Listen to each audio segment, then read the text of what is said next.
అయితే దివాలా తీసింది తెలంగాణ రాష్ట్రం కాదు కాంగ్రెస్ పార్టీ అంటూ నిప్పులు చెరిగారు బీజేపీ ఎంపీ ఈటెల రాజేందర్. టీవీ9తో ప్రత్యేకించి మాట్లాడారు ఈటెల రాజేందర్. సీఎం రేవంత్ పై ఘాటు వ్యాఖ్యలు చేశారు. ఆయన నెలకు 20,000 కోట్ల ఆదాయం వస్తూ ఉంటే దివాలా తీసిందంటారా అంటూ మండిపడ్డారు.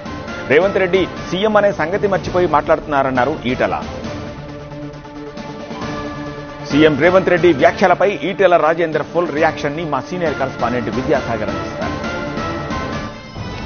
రాష్ట్ర ఆర్థిక పరిస్థితిపై సీఎం రేవంత్ రెడ్డి చేసినటువంటి వ్యాఖ్యల మీద స్పందించేందుకు మనతో పాటు బీజేపీ పార్లమెంటు సభ్యులు ఈటెల రాజేందర్ గారు ఉన్నారు. సార్, మీరు ఆర్థిక మంత్రిగా కూడా పనిచేశారు. ఏం చెప్తారు? రాష్ట్ర ఆర్థిక పరిస్థితి దివాలా తీసింది, నన్ను కోసినా సరే ఆదాయం ₹1 ఎక్స్ట్రా వచ్చే పరిస్థితి లేదంటూ ఉద్యోగులకు ఈరోజు చేసిన సీఎం వ్యాఖ్యలను ఎలా చూస్తారు?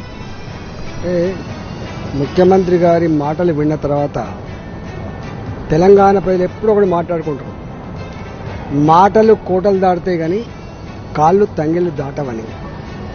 ఎన్నికల ముందు ఈయన గారు హామీలు ఇస్తున్నప్పుడు ప్రజలందరూ కూడా నమ్మిండ్రు. ఆయన ఒక రాష్ట్రానికి ముఖ్యమంత్రి అనే విషయం మర్చిపోతున్నాడు.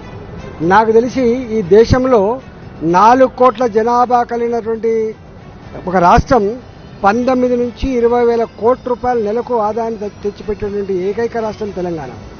తెలంగాణ బీదది కాదు. తెలంగాణ చాలా గొప్పగా అభివృద్ధి చెందుతున్నాం. అనేక రకాల వ్యాపారాలతో విలసిల్లేటువంటి హైదరాబాద్ని కాంగ్రెస్ పార్టీ వచ్చిన తర్వాత ఇవాళ శని దాపురించినట్టుగా వాళ్లకు చేతకాక వాళ్లకు అనుభవం లేక ఇవాళ తెలంగాణ ప్రజలు తప్పడుతూ ఉన్నారు. తెలంగాణ రాష్ట్ర పరువు తీస్తున్నారు.